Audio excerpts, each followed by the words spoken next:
इतना ही भक्त को चाहिए।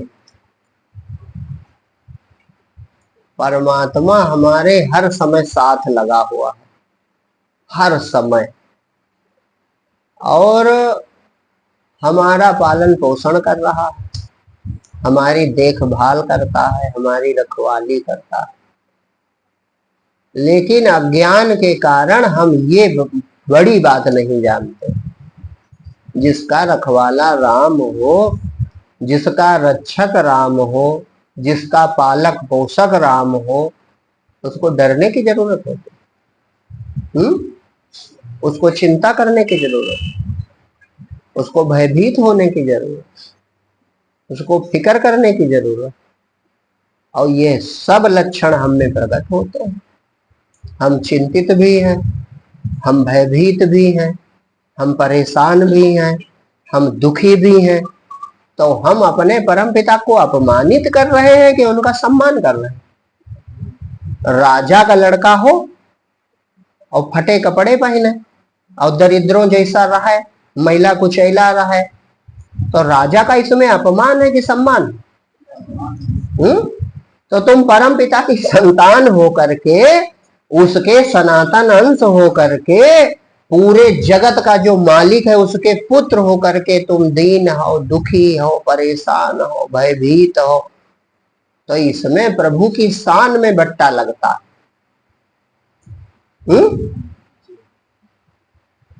और कारण क्या है? सिर्फ अज्ञान, सिर्फ अज्ञान। हमने पूछा नहीं और किसी ने बताया नहीं कि हमें चिंता करने की जरूरत नहीं थी। हमें क्या सिखा दिया गया? हमें सिखा दिया गया, उसमें भी गलती किसी की नहीं। जिसे लिखा तुलसी बाबा ने कि मात पिता बाल कहीं बुलावे और उदर भरे सोई जतन सिखावे।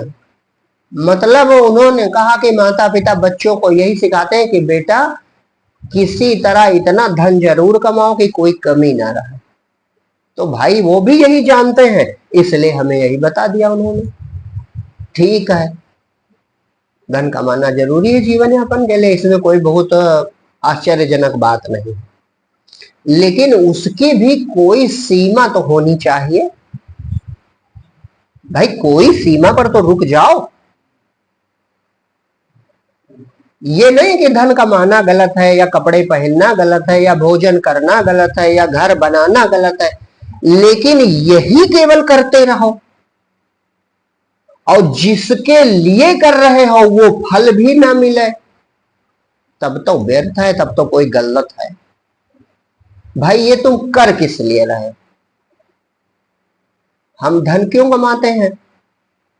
ताकि हमारे पास संसाधन हो। और संसाधन क्यों इकट्ठा करते हैं? ताकि हम निश्चिंत हो जाएं। निश्चिंतता तो ढूंढता है आदमी कि भैया ऐसा है, बैंक में हमारे 10 पीढ़ी खाएं इतना रुपया, अब हम बड़े निश्चिंत हैं। हमारे इतना घर है कि हमारे बच्चे कुछ ना करें फिर भी बढ़िया आलीशान घर पोते नाती रहेंगे, इसलिए हम निश्चिंत हैं। तो क्या ऐसा करके कोई है निश्चिंत? चिंता दूर हो जाती है। वो घर नहीं गिरेगा, या वो रुपया नहीं खत्म होगा, या ये शरीर स्थिर बना रहेगा, या ये भोग साधन स्थिर बने रहेंगे। क्या ऐसा होगा? तो धन कमाओ जीवन यापन तक, इसमें कोई गलती नहीं, लेकिन इतना इस दौड़ में अंधे हो जाओ कि तुम अपनी निश्चिंतता, अपनी निर्भीकता, अपनी शांति, अपना अमृत यही खो बैठो, तब वो तो और बाधक हो गया। बाधक हुआ कि सुख देने वाला हुआ? भाई थोड़ा कमाते थे और सुख से पति पत्नी बच्चे खाते थे, आराम से रहते थे, तब तो चैन था। और अब 10 फैक्ट्री हैं, 2000 नौकर लगे हैं, तो हम चिंता बढ़ाए हैं कि सुख बढ़ाए हैं? और तुमको निश्चिंतता चाहिए कि चिंता चाहिए? चाहिए निश्चिंतता और बढ़ा रहे हो चिंता, तो अज्ञान है कि नहीं है? भाई थोड़ा धन था, कोई दुश्मन नहीं था, अब अरबों रुपया हो गया तो भयभीत रहने लगे। 4 बंदूकधारी घर रखा मैं, रास्ता चलो तो पहले बड़े लोगों को हमने देखा झूठ बोलते, वो बताएंगे उत्तर तो जाएंगे दक्षिण, इसलिए कहीं दुश्मन ना बैठा हो। तो तुमने धन कमाया था निर्भीकता पाने के लिए कि भय बढ़ाने के लिए? निर्भीकता स्वभाव है हमारा। अब जिस धन से भय बढ़े तो वो धन ठीक है। चाहते थे निर्भीकता और हो गए भयभीत, तो उस धन को आग लगा दो। चाहते थे निश्चिंतता और रहने लगे चिंतित, तो उस वैभव को आग लगा दो, अगर विवेकी हो तो। और नहीं तो मूढ़ तो इसी दिशा में जा ही रहे। भाई जीवन यापन तो थोड़े में भी हो जाता, और तब हो सकता है कोई शत्रु ना होता, तब हो सकता है कोई चिंता ना होती, बड़े चैन से रहते और दाल रोटी खाते, पर भगवान का भजन करते। अब ये किसी ने बताया नहीं कि जो तुम चाहते हो वो बाहर है ये नहीं। तुम चाहते का हो सचमुच में? आप चाहते हो निश्चिंत जीवन, चाहते भी नहीं चाहते? निश्चिंत जीवन। आप चाहते हो निर्भय जीवन, निर्भीक जीवन, कोई डर ना हो किसी का, न दुश्मन का, न रोग का, न आदि का, न व्याधि का। चाहते हो कि नहीं चाहते? तो तुम चाहते हो निश्चिंत जीवन, तुम चाहते हो निर्भीक जीवन, तुम चाहते हो अमर जीवन, तुम चाहते हो शांत जीवन, तुम चाहते हो संतुष्ट जीवन। चाहते हो इतने लोग कि नहीं? यानी यही जीव का स्वभाव है।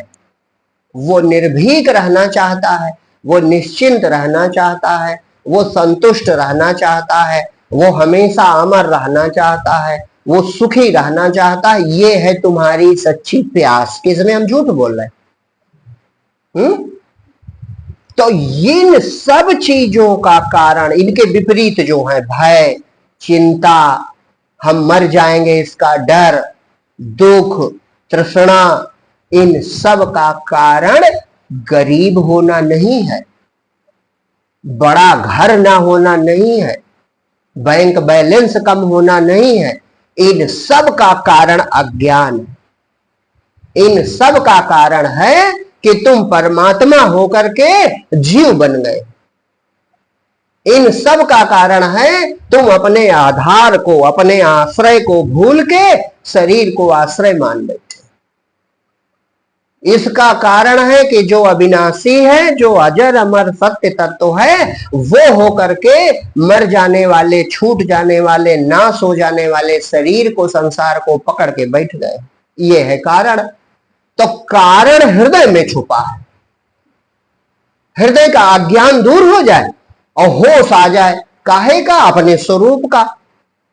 बस एक साथ, एक ही बार में तुम्हारे सब चिंता दूर, भय दूर, मरने का डर दूर, दुख दूर, अंधकार दूर, सब दूर हो गया। तो भक्त कैसा रहता है? अभी थोड़ी देर पहले जो मुकेश चर्चा हुई, भक्त में ये रहता है अपने आप। देखो भक्त का धन देखो, भक्त के पास, अभी थोड़ी देर पहले बात आई थी, भक्त के पास क्या रहता है? जो पूर्ण सच्चा भक्त है, भगवान को अनुभव कर चुका, ऐसे भक्त के पास क्या रहता है? उसके पास निश्चिंतता रहती, उसके पास निर्भीकता रहती, उसके पास अमरता रहती, वो सदा संतुष्ट रहता है, वो सदा शांत रहता है, उसके पास संतोष धन होता है। ये दिखता नहीं है, लेकिन सबको इसी की जरूरत है। और अज्ञानी के पास बहुत बड़ा घर होता है, कई कारें होती हैं, ऊंचा पद होता है, रुपया बहुत होता है, कपड़े बहुत होते हैं, साथी बहुत होते हैं, सब होकर भी बेचारा दुखी रहता है, निर्भीक रहता, वो दुखी रहता है, भयभीत रहता है, चिंताग्रस्त रहता है, मरने से डरता रहता है। तो वो सब उसका व्यर्थ है कि नहीं? और अगर संत के पास एक ही कपड़ा है पहनने के लिए, एक ही टाइम का भोजन है, लेकिन उसमें निश्चिंतता है, निर्भीकता है, अजरता है, अमरता है, संतुष्टि है, तो ये जीवन अच्छा है कि वो जीवन अच्छा है? विवेक लगाना चाहिए कि बड़ी चीज तो ये है। और सच में ये आरोपण नहीं कि हम जबरदस्ती आप पर लाद रहे हैं। अगर आपको ये चाहिए तो भगवान के हो जाओ, तो भगवान से प्रार्थना करो, भगवान का भजन करो, संतों के पास जाओ, उनसे अपना कल्याण पूछो, सत्य क्या है ये पूछो, कैसे हमें अपना अमरत्व, अपनी अजरता, अपनी विभुता, अपने हमेशा रहने वाले स्वभाव का, अपने आनंद स्वरूप का कैसे अनुभव हो जाए ये पूछो, तो संत जन उपाय बतावे। अब दुनिया तो भटक रही है, दुनिया काहे में, उसने सीख लिया है कि ये साधन बहुत हो जाए बस हम सुखी हो जाएंगे। चाहता यही है वो, चिंता दूर करने के लिए तो रुपया कमाया, और जब बहुत हो गया तो चिंताएं बढ़ गई। भय दूर करने के लिए रुपया कमाया, जब बहुत हो गया तो भय बढ़ गया। कितने भयभीत रहते हैं अमीर लोग, होता है कि नहीं होता। और गरीब, गरीब कहो मतलब आधी रात में अकेला जहां का वहां चला जाए, अमीर नहीं जा पाएगा, उसको डर है कहीं चोर लूट ना ले, जा पाएगा। अमीर गरीब की झोपड़ी में कुछ नहीं रखा, 2 किलो आटा रखा है, जब कहो छोड़ के चल दे, अमीर छोड़ सकता है। तो उसने बंधन बढ़ाए कि बंधन मिटाए, फंस गया, जाल बनाकर फंस गया, वृथा बना है दीन, और जब तू चाहे निकल ले बस अपने को चीन। निकल तुम जब चाहो सकते हो, अपनी पहचान हो जाए। और देखो किसको तुम मानते हो, भगवान राम को मानते हो। भगवान राम पूरी अयोध्या को बुलाकर, एक दिन इस पे सत्संग बना है एक, देखना, तो पूरी अयोध्या को बुलाकर, अब सोचने वाली बात है कि परमात्मा कुछ और बता रहा है और हम किसी दूसरे रास्ते जा रहे हैं, तो हम मूढ़ हैं कि भक्त। भगवान राम पूरी अयोध्या बुलाते हैं, उत्तरकांड पढ़ो, और वो पूरी अयोध्या वासियों को बुलाते हैं और बुला करके कहते हैं कि भैया नहीं अनीति नहीं कछु प्रभुताई, जो मैं आपसे कहने जा रहा हूं ये अनीति नहीं है। और न प्रभुताई माने वहां पर प्रभु भगवान से नहीं मतलब, प्रभुताई माने राजा आज्ञा नहीं कि मैं राजापन दिखाने जा रहा हूं। मैंने तुम लोगों को इसलिए बुलाया है कि मैं अपना धर्म निभाना चाहता हूं। गौर से सुनो, देखो भगवान का कहते हैं। और हम भगवान जिसकी पूजा करते हैं, मान लो हम आप हमें मानते हो या आप अपने पिताजी को मानते हो, और सुबह शाम माता पिता बैठाओ आरती करो, और फिर वो कहे भैया जाओ खेत में काम बाकी है, या जाओ सब्जी ले आओ, आटा पिसवा लाओ, तो भैया ना जाए लड़का, कहे नहीं हमें त्रिकाल संध्या करनी, दोपहर में भी आरती करेंगे और फिर आपकी दोनों की शाम को भी आरती करेंगे, तो माता पिता का भक्त है, मूढ़ है वो। अरे बात ना मानो माता पिता की और आरती तीनों टाइम करो तो माता पिता खुश होंगे। वो यही कहेंगे कि अरे तुम हमारी भैया बात मानो, आरती करो चाहे ना करो, आरती कभी कभी कर लेना लेकिन बात मान जाओ, बस तुम हमारे प्रिय हो। और यही पूरा संसार कर रहा है। आरती तो खूब प्रेम से करता है, लेकिन जिन राम भगवान की आरती करता उन्हीं राम भगवान की बात नहीं मानता, जिन भगवान कृष्ण की आरती करता उन्हीं भगवान कृष्ण की बात नहीं मानता, जिन शंकर जी के पास लेटता हुआ जाता है उन्हीं शंकर भगवान की बात नहीं मानता।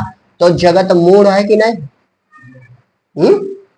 भगवान राम ने अगर जरूरी ना होता तो सोच काहे ये काम करते, पूरी अयोध्या बुलवाई।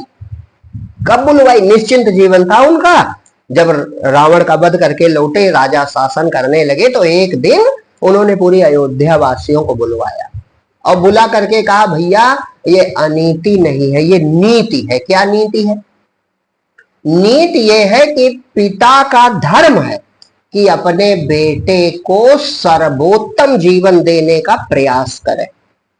सर्वोत्तम जीवन जैसे हो सकता हो वह रास्ता बेटे को बतावे, यह पिता का धर्म है। ये नीति कहती है। तो इसी तरह प्रजा पुत्र की तरह होती है, राजा पिता की तरह होता है। तो मेरा भी धर्म है कि मैं आप सबको इस मनुष्य जन्म का जो सर्वोत्तम लक्ष्य है वो बताऊं। तो उन्होंने पूरी अयोध्या से कहा कि यह नीति नहीं है, न कोई हमारी प्रभुताई है कि न हम आज्ञा आदेश लादने आए कि कल से ये करो, जरूर कल से तुम त्रिकाल संध्या करो, कल से ये स्तुति पाठ शुरू कर दो, कल से ये काम नहीं। उन्होंने कहा सुनो, करो जो तुम्हें सुहाई। देखो कुशल वक्ता का भगवान लक्षण बताते हैं कि वो आरोपण लादता नहीं बात को, वो कह रहा है भैया जो हमारी समझ है वो हम तुमको बताने जा रहे हैं, सुनो, बस इतना कृपा करो कि हमारी बात धैर्य पूर्वक सुन लो और करो जो तुम्हें सुहाई, जो तुम्हें अच्छा लगेगा करना तुम वही, हमारी बात मानो चाहे ना मानो लेकिन सुन लो। और साथ में एक और कह दिया, ये न सोचना जैसे डीएम बोल रहा हो किसी के साहस से नीचे कर्मचारी बोल दे। तो उन्होंने कहा कि ये न सोचना कि राजा राम बोल रहे, जो अनीति कछु भाखो भाई, अगर थोड़ा भी मुझे तुम लोगों को लग जाए कि अनीति कह रहा हूं, अच्छा छोटा ज्ञानी कितना अहंकारी होता, जो मैं कह रहा हूं इसे कोई काट नहीं सकता है। और जिनकी वेद वंदना करते, सारा ज्ञान जिनसे प्रकट होता है वो परमात्मा का कह रहा है। हो सकता है तुम हमसे अच्छी नीति जानते हो, तो जो अनीति कछु भाखो भाई तो वर्ज्यो, तुरंत वर्जित कर देना, खड़े होके रोक देना, मुहे भय बिसरा। ये ना सोचना राजा कह रहा है, पहले ही सबका हृदय जीत लिया, अब अपनी बात कहते हैं। क्या कहते हैं? बड़े भाग मानुष तन पावा, सुर दुर्लभ सदग्रंथन गावा। जो श्रेष्ठ ग्रंथ है उनमें लिखा है कि मनुष्य हुए हो बड़ा दुर्लभ है। मनुष्य होने के लिए जीव कुछ नहीं कर सकता, वही भगवान राम कह रहे हैं। देखो भगवान है सामने और फिर भी क्या कह रहे हैं कि कबहुक कर करुणा नर देहि, कभी कभी वो परमात्मा करुणा करके, करुणा बस दया बस देत ईश बिनु हेतु सनेही, अकारण कृपा करने वाले भगवान कभी दया करके जीवों को मनुष्य बना देते हैं, क्योंकि मनुष्य देवताओं से भी दुर्लभ शरीर है। देवता भी मुक्त नहीं हो सकते, वो भोग योनि है, और मनुष्य मुक्त हो सकता है, ज्ञान प्राप्त कर सकता है। नर समान नहीं कौन देहि, जीव चराचर जाचत जे। तो भगवान राम कह रहे हैं कि ये जो मनुष्य शरीर मिल गया, उसमें सत्संग मिल गया, संतों की कृपा मिल गई, तो जो न तरह भव सागर नर समाज अस पाए, सो कृत निंदक मंद मति आत्माहन गति। कहा वो आत्म हत्यारा है जो मनुष्य शरीर पा करके, सत्संग पा करके, संतों का साथ पा करके और परमात्मा को नहीं भजता। तो यानी परमात्मा का भजन कोई दूसरी चीज है, तभी तो भगवान कह रहे हैं। नहीं तो अगर वो सामने ही बैठे हैं तो क्या कहते भजन करो, वो कहते बस हमें देखो और मुक्त हम कर देंगे, लेकिन वो भजन करने कहते। सबरी को मिलते हैं नवधा भक्ति बताते हैं, लक्ष्मण जी को आत्मज्ञान का उपदेश करते हैं पंचवटी में। कृष्ण भगवान अर्जुन को देखो पूरी गीता सुनाते हैं, आत्मज्ञान सुनाते कि नहीं सुनाते। यानी आत्मज्ञान यानी अपनी पहचान बहुत जरूरी है। हमने सुना है, जैसे हमें जो आरंभ में बात कही थी कि प्रभु जब साथ में है तो चिंता करने का जरूरत है, लेकिन क्या आप ये जानते हो? जान जाए आदमी तो निश्चिंत ही हो जाए, जानते नहीं हो, सुना जरूर है। सुना है, हो सकता है किसी को श्रद्धा हो, जिसको जितनी श्रद्धा होगी उतना वो फल भी पाएगा, जितना विश्वास होगा उतना फल भी पाएगा, क्योंकि विश्वासो फलदायक, विश्वास से ही फल मिलता है।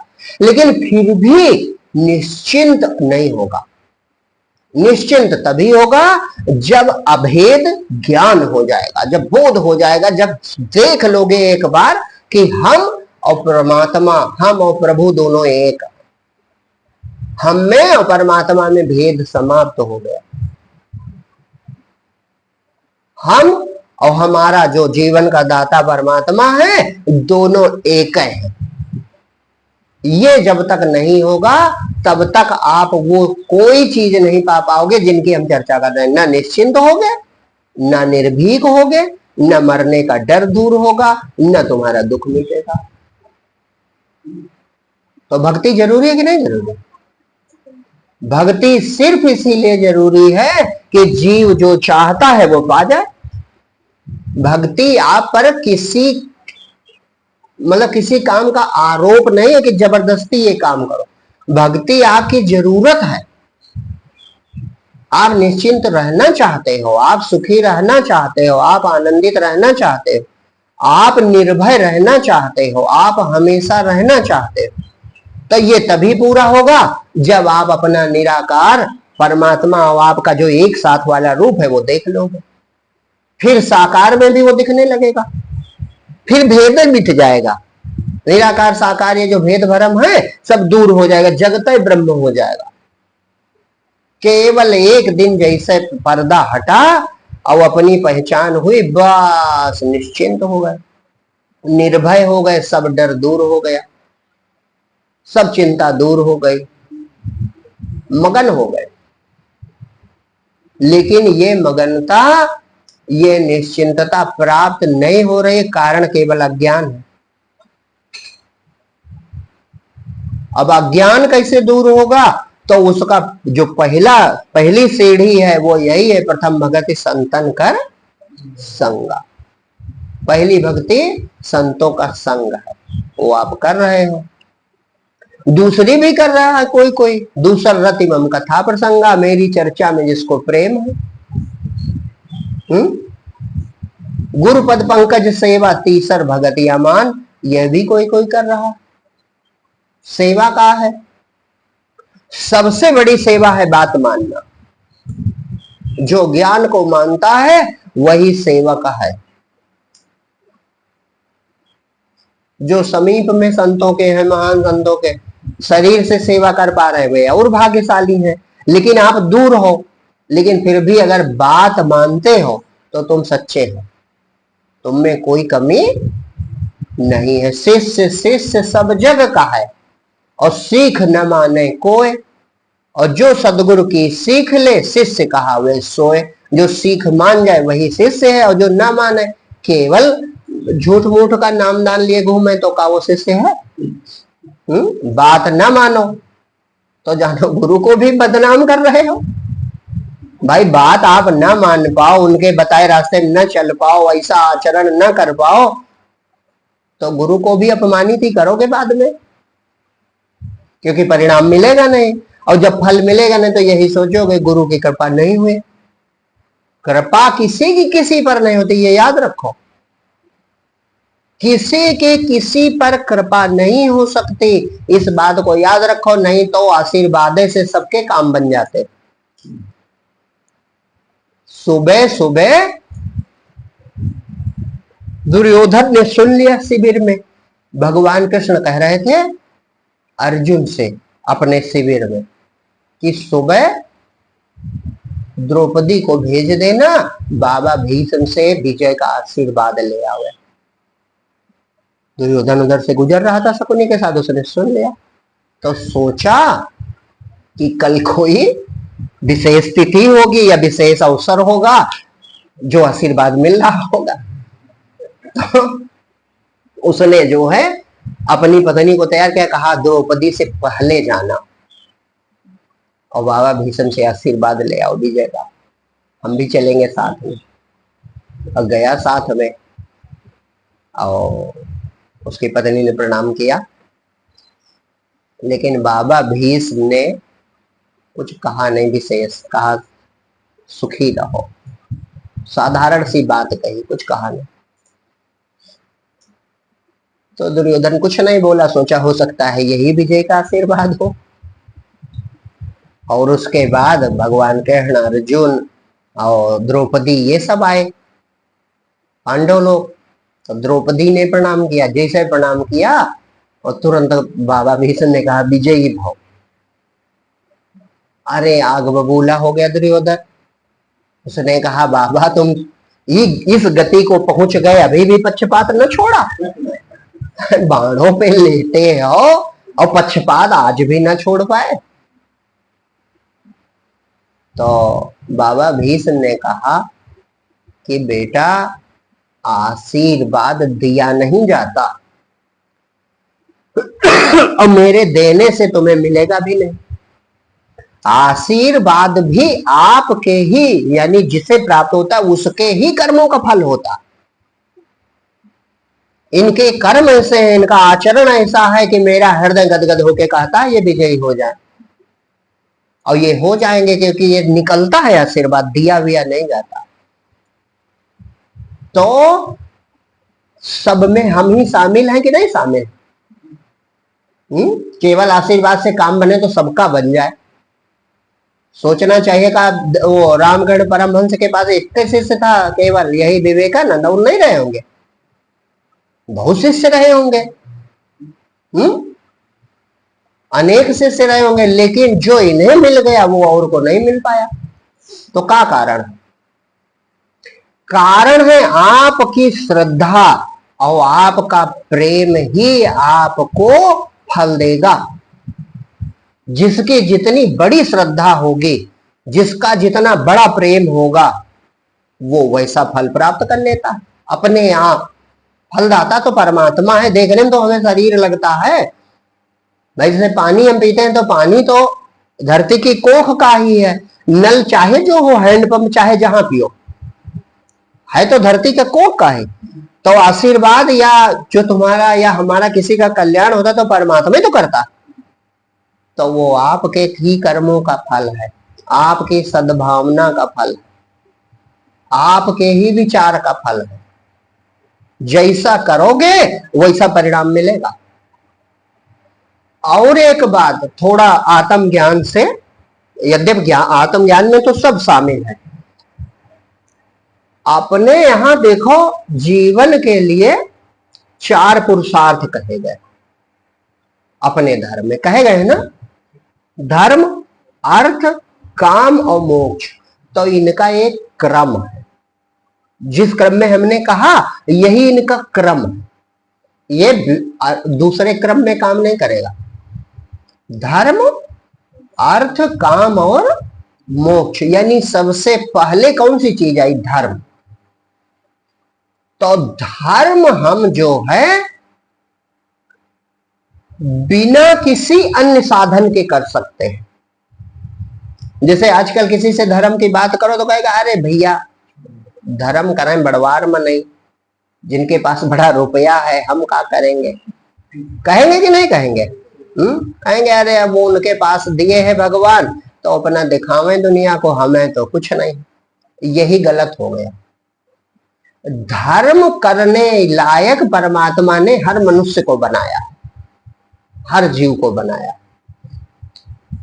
धर्म है क्या? वैसे तो अलौकिक धर्म तो सत्य है, परमात्मा।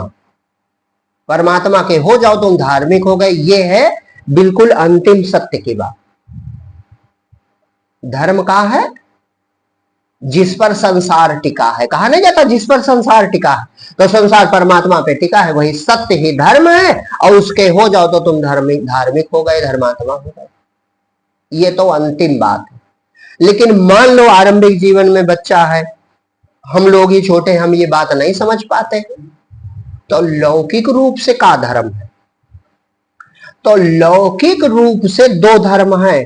धर्म मतलब वैसे तो जिन्हें हम पंथ कहते हैं उन्हें भी धर्म कहते हैं, लेकिन धारयत ही धर्म, जो 2 प्रकार से जो धारण सबको किए वो भी धर्म है, और जो हम धारण करें ये भी धर्म, माने कर्तव्य।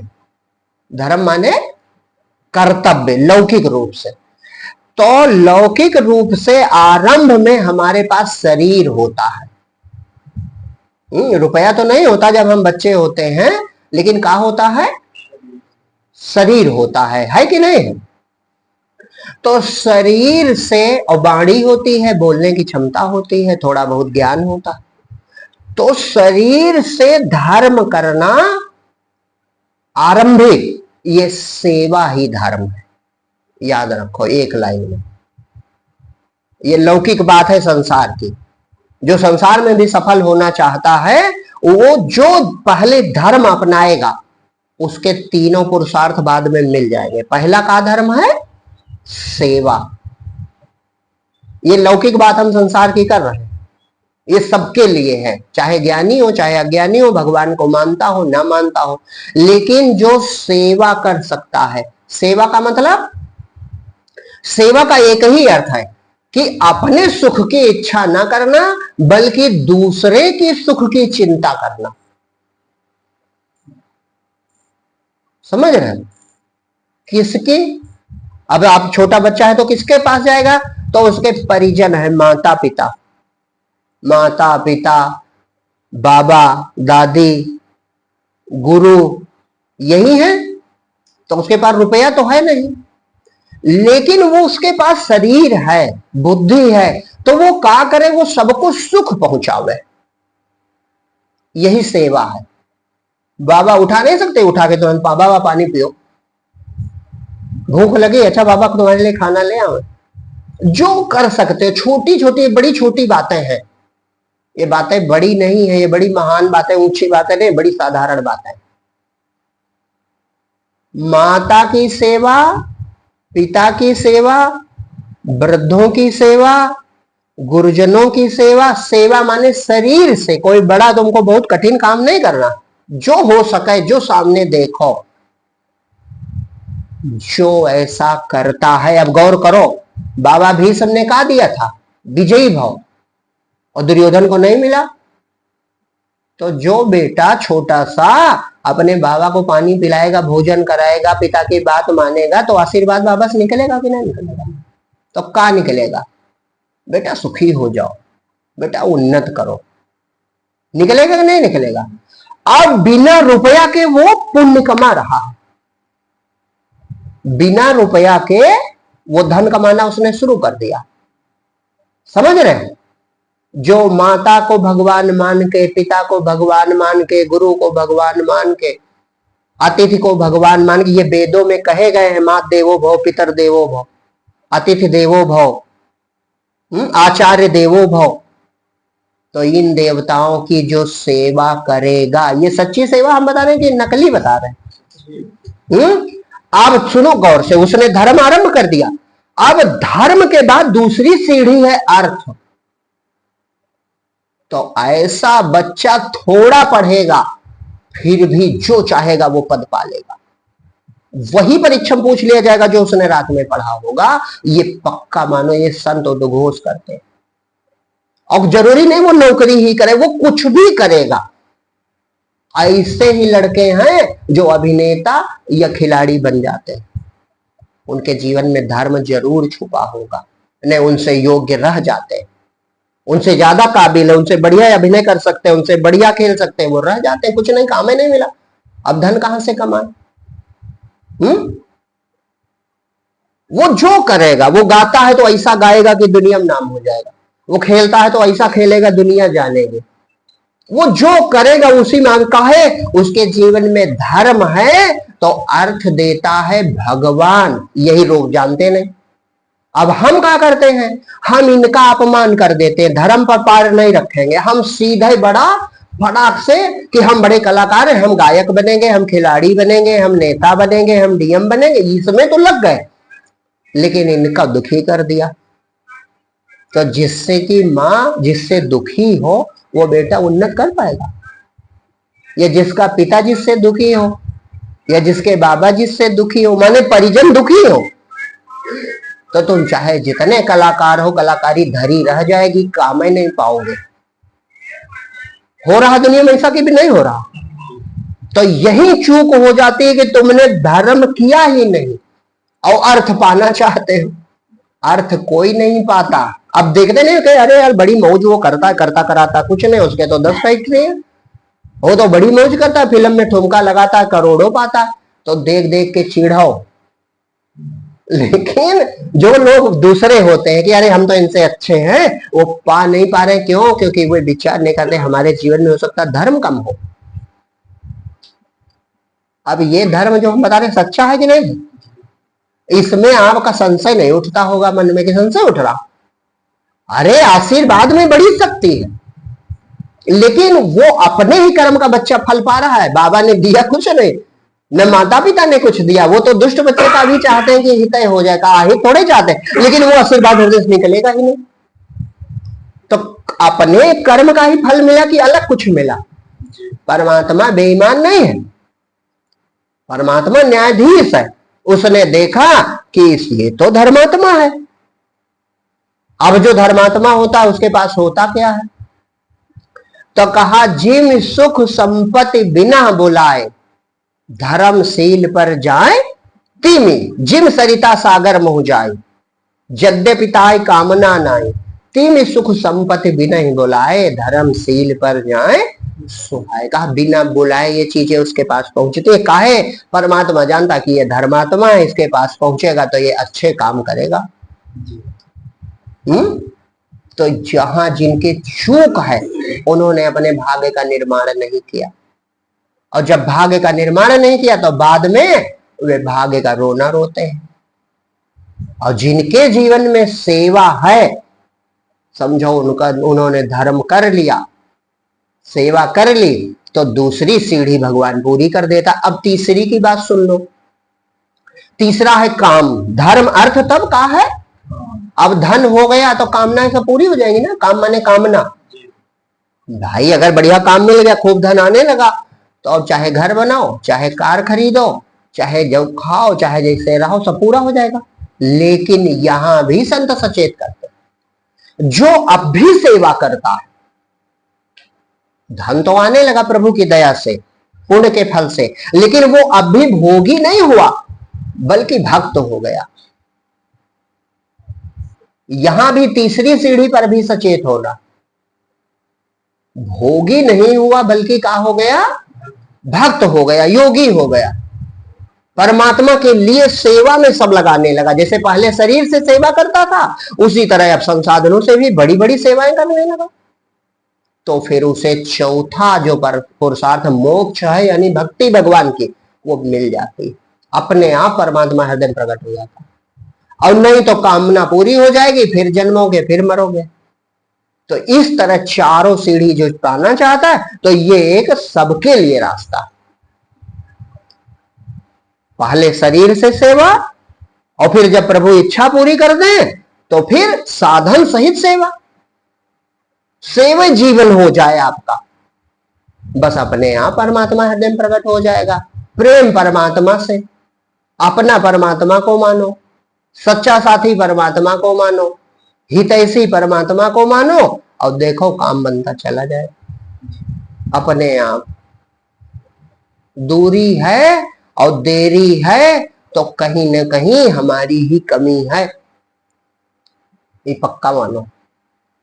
अगर हमारे सुख में, हमारी संतुष्टि में कुछ दूरी है या देर लग रही है, तो ये पक्का मानो कि कमी कोई हमारी ही होगी। हम जान नहीं पा रहे हैं, वो अलग बात।